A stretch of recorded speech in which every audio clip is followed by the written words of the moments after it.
আমি আসলে ভাবতেই পারিনি যে পারমিতা আপনাকে স্যাম্পলের জন্য রাজি করাতে পারবে। ইরফানকে ফিরে পাওয়ার এমন একটা সম্ভাবনা তৈরি হবে আমি কিন্তু সেটা ভাবিনি। সম্ভাবনাকে সম্ভাবনার মধ্যেই রাখেন মিস্টার ওসমান। এখনই পারমিতার মতো একটা আশাবাদী হবেন না, নাহলে পরে মনোবেদনার কারণ হতে পারে। পারমিতা যা বলছে তা সত্যি হবার সম্ভাবনা কতটুকু আপনার কি মনে হয়? সম্ভাবনা খুবই কম।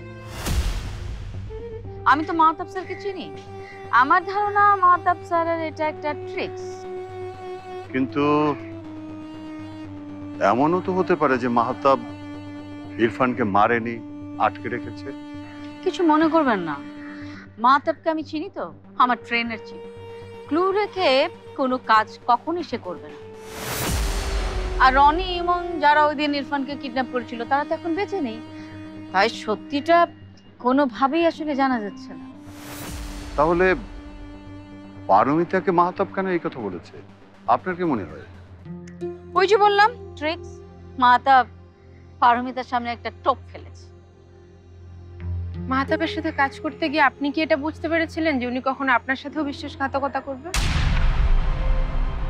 আমরা কেউই কাউকে পুরোপুরি চিনি না, তাই যে কোনো সম্ভাবনা কি উড়িয়ে দেওয়া উচিত না, তাই না? মাহতাব আনপ্রেডিক্টেবল মানুষ চিন্তা আমার কখনো। ওয়ালটন বিএলডিসি ফ্যান খরচ বাঁচে 65% পর্যন্ত। ওয়ালটন বিএলডিসি ফ্যান ছড়ায় স্বস্তির সবুজ হাওয়া। এমন ভুল হয়নি যেমনটা মাহতাবের বেলায় ঘটেছে, তাই পারমিতার সম্ভাবনাকে আমি উড়িয়ে দিচ্ছি না। মাহতাব স্যারের কথা সত্যি হলে তো ভালো, আর যদি মিথ্যা হয়, পারমিতার মতন মেয়েকে যে মনের ভিতরে যে কষ্ট দিয়েছে তাকে আমি নিজে হাতে শাস্তি দেব। ডাক্তার কি বললো মা? কাল সকালে এসে রিপোর্ট নিতে বলেছে, আর আন্টির জন্যই এটা সম্ভব হয়েছে। মিস নাদিয়া, আপনাকে অসংখ্য ধন্যবাদ। ওয়েলকাম। বাবা আপনি অফিসে চলে যান, আমি একাই বাড়ি যেতে পারবো। ঠিক আছে, আমি তাহলে আসি। আপনাদের রিপোর্টের অপেক্ষায় থাকলাম। বাই।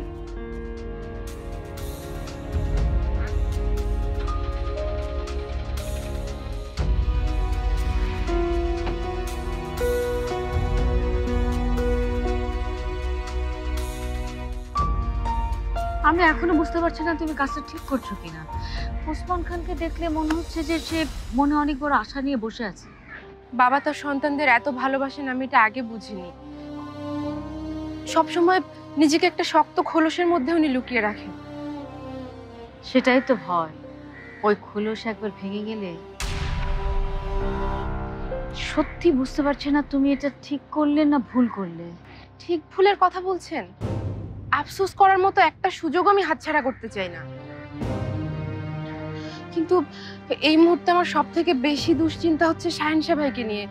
ওনার এখন পর্যন্ত একটা খবরও আমি পাইনি। আমি নিজেও তো কোনো খোঁজ খবর নিতে পারছি না। ভাবছি একবার ভাইয়াকে পাঠাবো কিনা ওনার খোঁজ নিতে।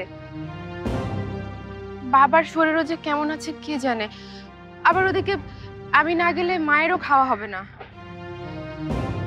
একসাথে এত কিছু আমাকে একা সামলাতে হচ্ছে, আমি যে কি করব কিছুই বুঝতে পারছি না। আমি জানি এই 24 ঘন্টা তোমার কিরকম কাটবে, কিন্তু ধৈর্য ধরো পারমিতা। আই হোপ যে যা হবে সেটা ভালোর জন্যই।